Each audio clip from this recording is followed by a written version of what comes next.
शिक्षक साथियों, वीडियो के इस भाग में हम देखेंगे एक महत्वपूर्ण जानकारी मध्य प्रदेश शिक्षा पोर्टल से संबंधित। मध्य प्रदेश शिक्षा पोर्टल पर एक और नया कार्य आपको करना है। वह कार्य क्या है, इस वीडियो में हम देखेंगे। उस कार्य को करने से पहले इस संबंध में एक आदेश जारी हुआ था, उस आदेश को हम देख लेते। उस आदेश में क्या लिखा गया है, उस आदेश के अनुसार आपको कौन सा कार्य मध्य प्रदेश शिक्षा पोर्टल पर करना है। तो यह आदेश राज्य शिक्षा केंद्र से जो जारी हुआ है 16/10/2024 को।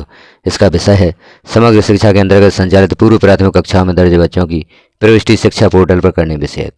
समग्र शिक्षा के अंतर्गत जो पूर्व प्राथमिक कक्षाएं संचालित हैं उनकी प्रविष्टि शिक्षा पोर्टल पर करना है, अर्थात इन बच्चों की मैपिंग आपको शिक्षा पोर्टल पर करनी होगी। अभी तक आप कक्षा 1 से कक्षा 12वीं तक के छात्रों की मैपिंग शिक्षा पोर्टल पर करते थे। अब इस वर्ष जो पूर्व में एक सूची जारी हुई थी, कौन कौन से नए विद्यालयों में पूर्व प्राथमिक कक्षाएं प्रारंभ की गई हैं, उस सूची के अनुसार उस सूची में जिन विद्यालयों के नाम हैं, जिन विद्यालयों में पूर्व प्राथमिक कक्षाएं शुरू की गई हैं, उनकी मैपिंग आपको शिक्षा पोर्टल पर करनी होगी। उसके लिए उन विद्यालयों में शिक्षा पोर्टल पर ऑप्शन लाइव कर दिया गया है। वह कक्षाएँ वहाँ पर ओपन होती हैं, जैसे नर्सरी, KG1, KG2।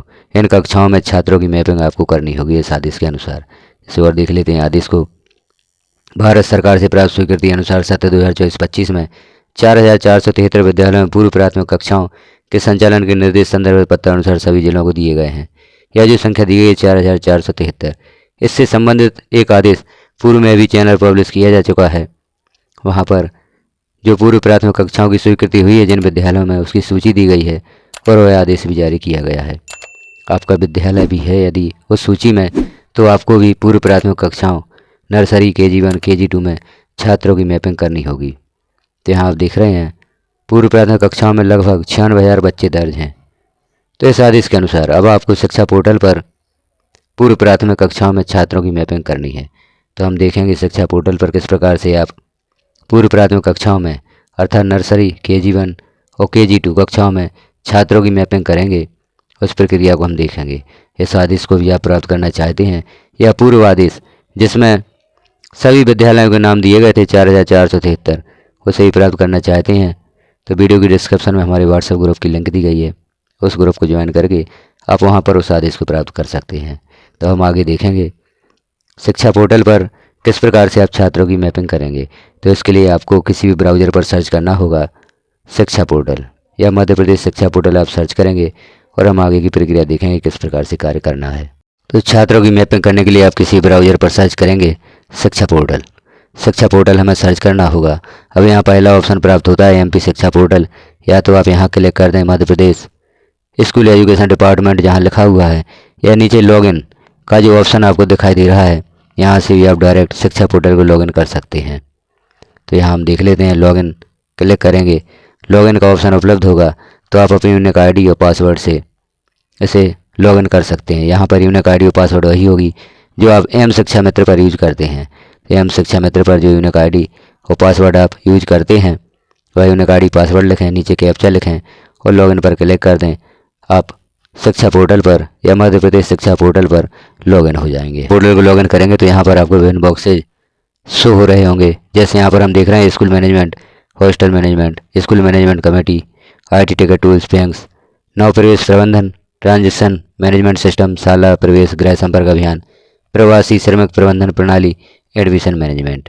तो यहाँ दूसरी रो में आपको जो एडमिशन मैनेजमेंट शो हो रहा है नर्सरी कक्षाओं में या KG1, KG2 पूर्व प्राथमिक कक्षाओं में छात्रों को मैप करने हेतु आपको क्लिक करना होगा एडमिशन मैनेजमेंट। एडमिशन मैनेजमेंट को हम क्लिक करेंगे तो यहाँ और ऑप्शंस ओपन हो जाते हैं, जैसे home, admission management, TC management, roll list, profile seat. तो यहाँ अब आपको छात्रों को मैप करना है तो आपको जो दूसरा ऑप्शन दिया गया है एडमिशन मैनेजमेंट, तो एडमिशन मैनेजमेंट को आप क्लिक करेंगे। यहाँ पर दो ऑप्शन फिर ओपन होंगे, न्यू एडमिशन फॉर्मेट 1B और promote student to higher class format 1A। दूसरा जो ऑप्शन होता है यहाँ पर आपको छात्रों को प्रमोट करने के लिए जानकारी उपलब्ध होती है, जो हम कार्य पूर्व में कर चुके हैं। स्टूडेंट मैपिंग का भी कार्य कर चुके हैं। कक्षा 1 से 12वीं तक के छात्रों की मैपिंग आप शिक्षा पोर्टल पर कर चुके हैं। अब आपको यहाँ पर मैपिंग करनी है प्री प्राइमरी कक्षाओं, क्योंकि यह कक्षाएँ न्यू इस वर्ष आपके विद्यालय में प्रारंभ हुई हैं। तो इसके लिए हमें 1.1 new admission format 1B click करना होगा। जैसे ही आप क्लिक करेंगे यह पेज ओपन होता है, जहाँ आप देख रहे हैं एकेडमिक ईयर, यहाँ पर आपको ईयर सेलेक्ट करना है। 2024-25 के लिए छात्र को मैप करना चाहते हैं तो यहाँ 2024-25 सेलेक्ट कर लेंगे। अब जिस छात्र को आप मैप करना चाहते हैं नर्सरी कक्षा में, KG1 कक्षा में या KG2 कक्षा में, उस छात्र की यहाँ पर आपको समग्र ID लिखनी होगी। तो आप यहाँ पर समग्र ID लिखेंगे और कैप्चा फिल करेंगे। कैप्चा फिल करने के पश्चात शो स्टूडेंट डिटेल पर क्लिक कर देंगे तो आगे की जानकारी यहाँ पर ओपन होगी। तो हम लिखते हैं कैप्चा लिखकर शो स्टूडेंट डिटेल पर क्लिक कर देते हैं। जैसे ही आप इस पर क्लिक करते हैं तो छात्र की जानकारी यहाँ पर ओपन हो जाती है। अब आप देख रहे हैं छात्र का नाम है, पिता का नाम है, mother name, date of birth है, कैटेगरी और जेंडर यहाँ पर दिया हुआ है। इसका मिलान कर लें कि क्या आप इसी छात्र को प्री प्राइमरी कक्षा, जो भी कक्षा है, नर्सरी, KG1 या KG2 में मैप करना चाहते हैं। यदि जानकारी सही है तब जो नीचे शो होता है एनरोल स्टूडेंट सत्र शो हो रहा है 2024-25 डाइस कोड, जिस विद्यालय में आप मैप करना चाहते हैं उस विद्यालय का, अर्थात आपके विद्यालय का डाइस कोड यहाँ पर शो होगा। शो स्कूल डिटेल, यहाँ नीचे हम देख रहे हैं शो स्कूल डिटेल पर आपको क्लिक करना होगा। जैसे ही आप क्लिक करेंगे नीचे जानकारी ओपन होगी। अब हम देख रहे हैं न्यू स्कूल डिटेल, नीचे जो जानकारी ओपन हुई है न्यू स्कूल डिटेल, अर्थात इस नए विद्यालय में या हमारे विद्यालय में हम छात्र को मैप करना चाहते हैं। तो यहाँ पर न्यू स्कूल पर क्लिक करेंगे, जो कि हमने अपने विद्यालय या हमारी यूनिक ID पासवर्ड से लॉगिन किया है। तो यहाँ पर हमारे विद्यालय का नाम ओपन होगा। इसे हम क्लिक कर देंगे, यह सिलेक्ट हो जाता है। अब न्यू क्लास, महत्वपूर्ण बात यहाँ पर देखते हैं। यहाँ पर पहले न्यू क्लास में कक्षा 1 से 12 तक की कक्षाएँ ओपन होती थीं।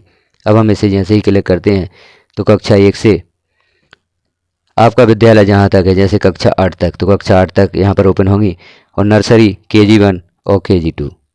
अब आप नर्सरी में छात्र को मैप करना चाहते हैं, KG1 में छात्र को मैप करना चाहते हैं या KG2 में मैप करना चाहते हैं, उस कक्षा को यहाँ पर सिलेक्ट कर देंगे।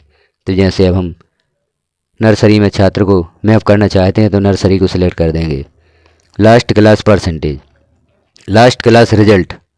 अब यहाँ पर आप, चूँकि छात्र नया है और नर्सरी में है, तो लास्ट क्लास रिजल्ट आप यहाँ पर पास सिलेक्ट कर सकते हैं।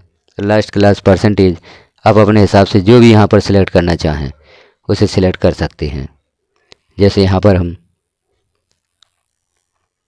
3 सिलेक्ट कर देते हैं।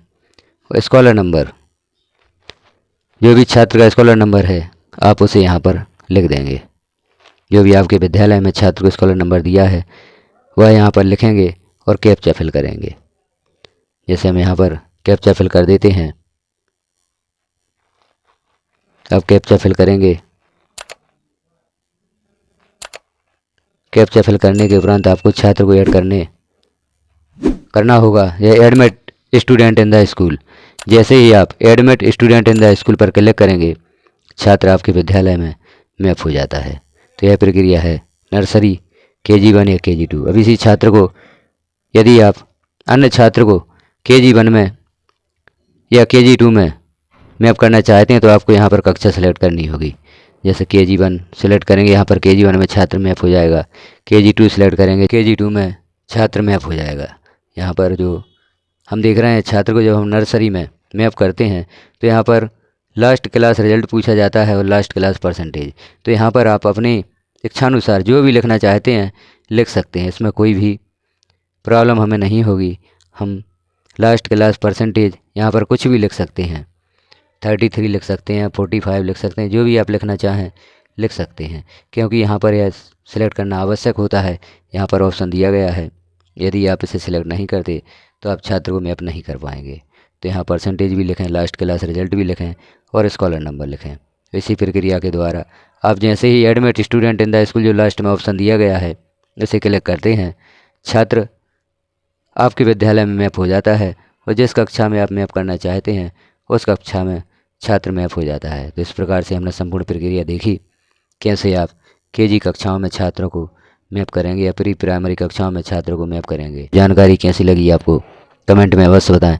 चैनल पर पहली बार है तो चैनल को सब्सक्राइब कर लें, वीडियो को लाइक करें, अन्य साथियों तक शेयर करें, बेल आइकॉन को क्लिक कर ऑल पर प्रेस कर दें ताकि इस प्रकार की कोई महत्वपूर्ण जानकारी चैनल पर पब्लिश की जाती है तो वह सर्वप्रथम आपको प्राप्त हो सके, क्योंकि इस चैनल पर शिक्षा विभाग से संबंधित विभिन्न कार्य वीडियोज़ के माध्यम से पब्लिश किए जाते हैं, जैसे UDAG plus, Vimarsh portal, Digigo portal, student mapping, student छात्रवृत्ति या अन्य कोई कार्य, RS के MP पोर्टल संबंधी कार्य, जिन कार्यों में भी आपको प्रॉब्लम्स आती है आप कमेंट करके बता सकते हैं। एक कमेंट अवश्य करें कोई भी नए कार्य के लिए या जिस कंटेंट पर आप वीडियो चाहते हैं तो आप कमेंट में अवश्य बताएं। जानकारी भी कैसी लगी आपको वह भी कमेंट करें, क्योंकि आपके कमेंट हमारे लिए महत्वपूर्ण होते हैं। हमें हौसला प्राप्त होता है कि हम आपको नई जानकारियाँ उपलब्ध करा सकें। हमें यह भी पता चलता है कि हमारे द्वारा बताई गई जानकारी आपके काम आ रही हैं और आपको अच्छी लग रही हैं।